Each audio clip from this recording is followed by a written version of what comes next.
Hello, everybody, and welcome back to the Cold Hard Truth podcast. I'm Anish Gupta, and today it's my turn to do the power rankings. So I'm doing it for week 5, and I'm doing my top 10 teams, kind of like a herd hierarchy type of thing. I always love watching Colin Cowherd's videos, so I thought I'd kind of do a little bit of my own here.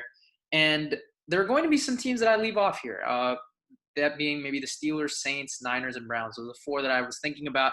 But here are my top 10 teams. They're kind of going into week 5 and also just overall. So let's just get right into it. At number 10, I have the New England Patriots.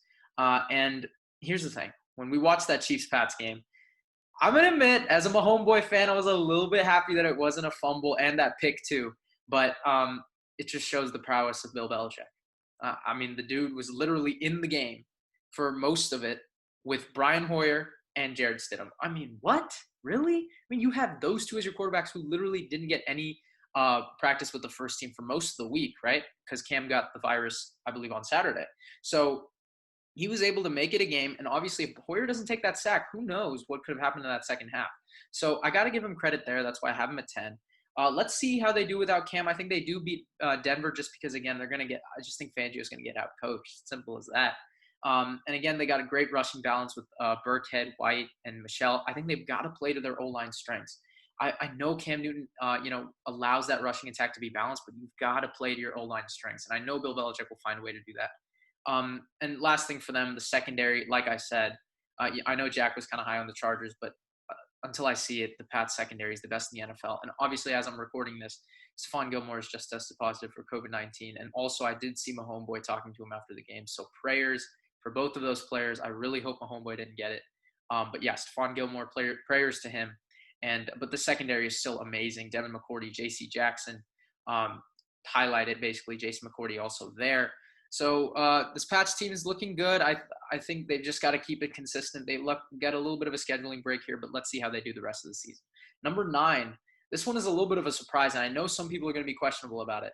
But I'm going to put the Indianapolis Colts. And no, I'm not saying that just because if the Browns somehow win, I'll say they beat a top 10 team. That is not it at all.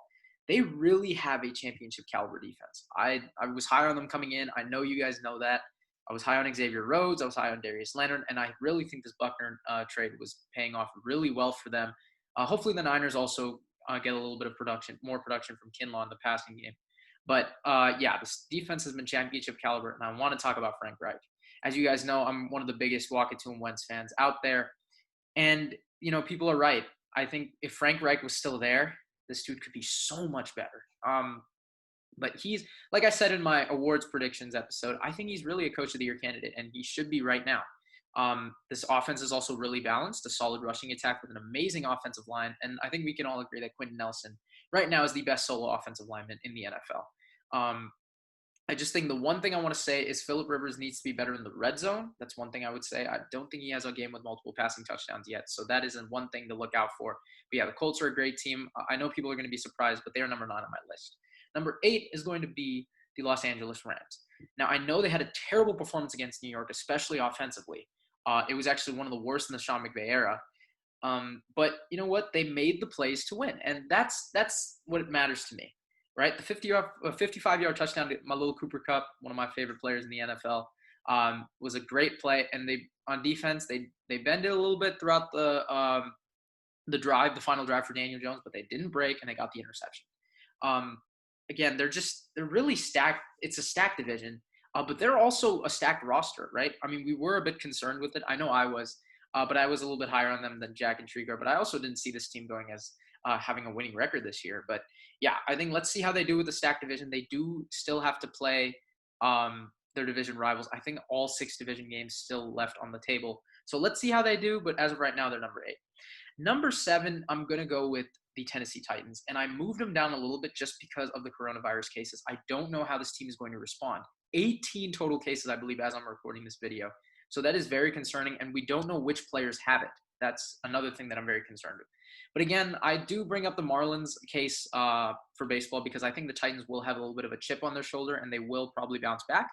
And again, they're just overall, from what I've seen, I was very high on the Titans as well as the Bills. I had them in that same tier. I think Jack has the Bills a little bit higher.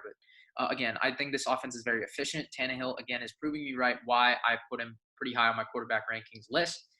Derrick Henry is Derrick Henry, simple as that. And this defense, has made the plays necessary to win games. All I need to say. I mean, I think they held Kirk Cousins when it matters. So Tennessee Titans at 7. Number 6, this one also is a little bit high. I'm going to go with the Tampa Bay Buccaneers. I've been higher on them than most. And you know what? I was very impressed with last week, because here's the thing. You're down 24-7. That's the guy. You can't bet against him. Tom Brady comes back down 24-7. And the defense, aside from that one play, the 72-yard touchdown, was amazing. They shut him out. It was an amazing game. I think whoever didn't watch it, NFL fans, you got to watch the highlights. It was really something special. Justin Herbert going toe-to-toe with the GOAT. Amazing to see. Again, the secondary is proving me right. This defense is looking really good, and they're going to get some players back, JPP, over the course of the year. But again, Jamel Dean, Carlton Davis, both have really good grades from PFF. It's around an 80 for both of them. Carlton Davis got 2 picks on the year so far. And Antoine Winfield is playing like one of the best rookies. I wish we could have seen Grant Delpit. Obviously, as a Browns fan, I wanted Winfield. But you know what? He's been looking good for the Bucks. Despite his height, he plays a lot taller. And let's just see how this Bucks team can do compared with a stacked NFC South that's looking really good so far, aside from obviously the team that we've talked about a lot, the Atlanta Falcons. But let's go on to number 5 here. It's the Seattle Seahawks. Now, that also might be a little bit lower than what people would think. Or I really don't know where people are having them now. But I have them at number 5 here, and I just think it's all because of Russell Wilson. Clear cut, in my eyes, number 2 quarterback. Now, that doesn't mean he's bad or anything. Or like, I'm not saying just because he's number 2, he's like that much worse than Patrick Mahomes. But I'm a little bit higher on, one guy than the other. But yeah, 16 touchdowns in 4 games. He is tremendous. I don't know if you guys saw it, but I had a huge debate with Jared on this. I told him this guy should be the MVP favorite. I obviously took a gamble. I was dead wrong on Carson Wentz. But hey, the defense looks lackluster for the Seattle Seahawks. They were dead last in overall defense coming into week 4, but they stepped up, right? They held Miami on the final drive. But there is a bit of concern, right? I mean, you let Miami keep it a game, and you basically kind of have to rely on Russell Wilson, not in a shootout type of way, but just to make enough plays to win the game. But again, that's my biggest criteria for this type of thing, so I got him at 5. Number 4, I'm going to go with the Buffalo Bills. Joshua freaking Allen, man. At least I've been right about him. And you know what, as much as Jack wants to say it, Josh Allen's been great throughout, and he's showing a steady development. I finally don't have him here to shut me up, but yeah, Josh Allen, you guys know how much I love him. 12 touchdowns, 70 completion percentage. People were doubting this man's inaccuracy. I told him just wait. He needs a deep ball target because most drop passes in 2019. John Brown is just too small. He can't do it. And Cole Beasley, my little measly Beasley, just can't do it. He's a 3rd and 4 guy, right? Catching a 6-yard slant for the first down. That's what he is. And as much as I love measly Beasley, he's just not a number 1. They didn't have one until they got Stephon Diggs, who's showing out. And I repeat, he is showing out, and I'm so happy for them. This Bills team is looking really good. Right now, again, I think I said it in our recap episode, they are the 2nd best team in the AFC, right? They're playing like it. But and one thing before I go on to my next team, this defense also stepped up against the Raiders, causing turnovers here and there. It was just a really good game. And 4-0, baby. Let's see how Josh Allen keeps going. Now, 3rd, while I do think the Bills are playing like the 2nd best team in the AFC, I still got to put the Ravens above them at 3 because overall they have a top 2 to 3 roster. They will beat the bad teams. They will. And you know what? That's something we can expect. The problem is the question is the key games, right? The Pats, the Colts, and even the Steelers and the Browns the second time, because the Browns now look a lot better, and they're a lot more confident. So let's see how this Ravens team handles those type of games. And like I said earlier, primetime, you're going to see their weaknesses. We saw it against Kansas City. You're going to see more of that when they play in these primetime games. You're going to see a little bit that causes some concern. So is this the true Super Bowl contender that we know that we had coming in? That's my thing. And also, obviously, enough said about Lamar Jackson. He's playing great. That 50-yard run was spectacular. He's a great quarterback. Obviously, should be on everyone's top 3 to 5 list.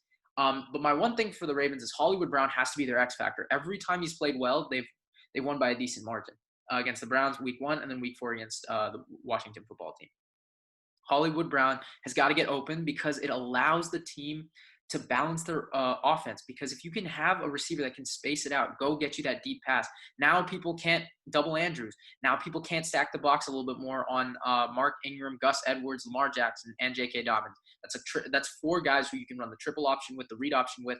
But if you have a guy that can take the deep pass, it creates a lot of problems for opposing defenses. So that's my thing on Hollywood Brown. Hopefully he can show out for the rest of the year. Number 2 is going to be the Green Bay Packers. And I've seen a lot of that now. So I'm glad I'm keeping them there. 4-0, 30 points, no turnovers, and I believe all 4 games. That is spectacular. That is amazing. And I want to say Rodgers is back because here's the thing. He's playing. If you guys watch the Pat McAfee show, I do a lot. He seems a lot more happy. And you know what? This may sound like Colin Cowherd too, but he just seems more into it. He seems more passionate about the game. He seems like, maybe the Jordan Love pick lit a fire under him, but obviously ever since the split with Danica Patrick, he's just felt a lot more happy about life itself. And I think for quarterbacks of his age, that's a big thing, right? 36 years old. He's got a lot more on his mind than just football, but now he's finally back. He's focused. You see him as happy, always giving handshakes to his teammates. He looks better. He's playing better. And again, this Packers offense has just been efficient. That's all I got to say. I mean, no turnovers. What was it? 13 touchdowns, I believe. And we got to give credit to Matt LaFleur here. Again, best coaching record in the first 20 games since 1950. That is crazy. We got to give him credit there. And the defenses look good. Jair Alexander shut down Calvin Ridley. What a game. I mean, this dude is playing spectacular. I know Luke and I had our questions about him coming into the year, especially on the deep ball. He's looked tremendous. And also another thing that Luke told me is they're not trying to beat teams like the Niners. They're trying to be like the Niners. You see their rushing attack. It's so balanced with Aaron Jones and Jamal Williams. We didn't even know who was getting the ball against the Falcons. It was a mix of both. So that was tremendous to see. And this team is really looking good. I wouldn't be shocked if they represent the NFC. Obviously, there's a lot of teams that can. But this Packers team right now is looking like the best team in the NFC. And number one on my power rankings, like I've had for the last 4 weeks, is the Chiefs and Patrick Mahomes, boy. All right. Dude is playing great. No picks. I agree. That one, okay, maybe should have been. But, hey, 11 touchdowns. He's winning. I mean, again, the best throw of the year by far, in my opinion, was the one to Tyreek Hill when they're down 9-17 against the Chargers. Patrick Mahomes, boy, man. He's the face of the NFL, in my opinion. And I think people would agree with me there. The defense also, again, bend but don't break. They made the plays necessary to beat the Patriots. The problem is a little bit concerning. They've allowed the third most points in the NFL. I believe it's 70. But overall, this Chiefs team should be number one. And Patrick Mahomes, boy, I will say it again, and I will keep saying it. He's the clear-cut number one quarterback in the NFL. I'm sorry. As much as Russell, I'm not a Russell Wilson hater at all. In fact, I had him at number one coming into the Super Bowl of last year until Mahomes boy won it. That was the turning point for me. And he hasn't looked back since, in my opinion. So that's where I got the Chiefs right now. I really think this team is poised for a repeat, barring anything major, of course, knock on wood for that. But yeah, this Chiefs team, spectacular. Andy Reid's been coaching out of his mind offensively. And that kind of rounds out my power rankings, guys. A lot of maybe some surprises for you guys. I don't know. Let me know what you guys think about maybe the Colts and the Bucks. Those were 2 teams I thought that would shock some people. But again, go follow all our socials down below. Thank you guys so much for watching. Again, road to 300, road to 500 now on Instagram. So please show us some love. We always do this for you guys. We want to give you guys the best content as possible. Thank you guys so much for watching, and we'll see you next time.